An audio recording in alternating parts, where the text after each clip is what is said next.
Welcome to গপ্প GPT. আজ শুনবেন চারুবালা গল্পের দ্বিতীয় এবং অন্তিম পর্ব।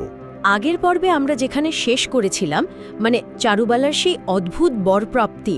হ্যাঁ, তো এরপর গল্পে দেখা গেল ডক্টর পরমব্রতর মধ্যে এক আশ্চর্য পরিবর্তন। ঠিক, ওই যে ঘটক অনেক ছবি এনেছিল তার মধ্যে চারুবালার ছবিও ছিল। হ্যাঁ, পরমব্রত প্রথমে তো তেমন পাত্তা দেননি, ছবিটা সরিয়ে রেখেছিলেন। হ্যাঁ, কিন্তু তারপরেই কি যে হলো, উনি হঠাৎ জেদ ধরলেন ওই চারুবালাকেই বিয়ে করবেন। ব্যাপারটা এতটাই গুরুতর হয়ে দাঁড়ালো যে উনি ডক্টর সমরেশ হালদারকে পাঠালেন চারুবালাদের বাড়ির ঠিকানা খুঁজে বার করার জন্য। একদম। আর শুধু পরমব্রত নন, এরপর দেখা গেল একের পর এক সম্বন্ধ আসতে শুরু করলো চারুবালার জন্য। হ্যাঁ, সব ধনী অভিজাত, বেশ ভালো ভালো পাত্র, সবাই চারুবালার জন্য পাগল। ব্যাপারটা শুধু পাত্রদের মধ্যেই সীমাবদ্ধ রইল না, তাই না? পুরো দেশ জুড়েই জনপুরুষদের রুচি বদলে গেল। ঠিক তাই।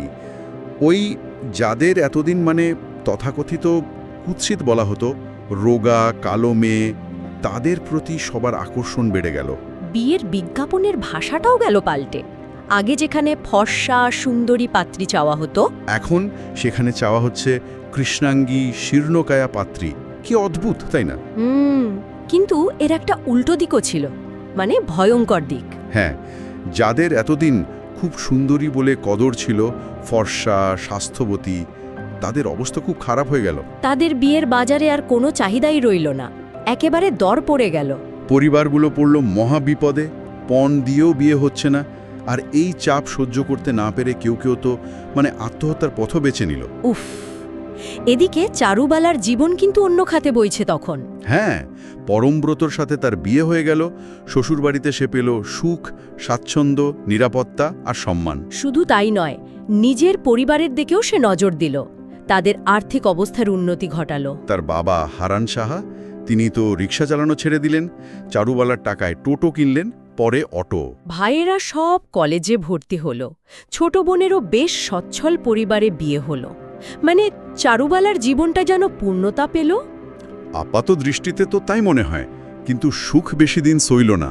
ঠিক, একদিন গভীর রাতে হঠাৎ মায়ের ফোন এলো চারুবালার কাছে, একটা দুঃসংবাদ। তার সেই ফর্সা সুন্দরী আদরের ছোট বোন উর্মিলা, সে বিষ খেয়েছে। হ্যাঁ, উর্মিলার বিয়েতে তো অনেক পণ দিতে হয়েছিল, বাড়ি বন্ধক রাখতে হয়েছিল, কিন্তু বিয়ের পর থেকেই অশান্তি। স্বামী তাকে একদমই দেখত না, অবহেলা করত, অন্য একটা সম্পর্কেও জড়িয়ে পড়েছিল।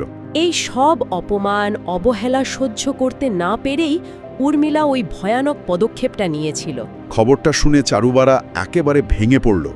তীব্র মানসিক যন্ত্রণা, বোনের জন্য আকুল হয়ে উঠল সে। তারপর জ্ঞান হারালো। আর সে অচেতন অবস্থাতেই স্বপ্নে সে আবার দেখল সেই জ্যোতির্ময় পুরুষকে, যাকে সে আগে দেখেছিল। হ্যাঁ, তবে এবার আর আবছা নয়, বেশ স্পষ্ট, পূর্ণ দৃষ্টিতে। পুরুষটি তাকে প্রশ্ন করলেন, চারুবালা কেন এখনো দুঃখী? সে তো যা চেয়েছিল সবই পেয়েছে। চারুবালা তখন উত্তরে বলল, সে এই সুখ চায়নি, বিশেষ করে তার আদরের বোন উর্মিলার সর্বনাশের বিনিময়ে তো একেবারেই নয়।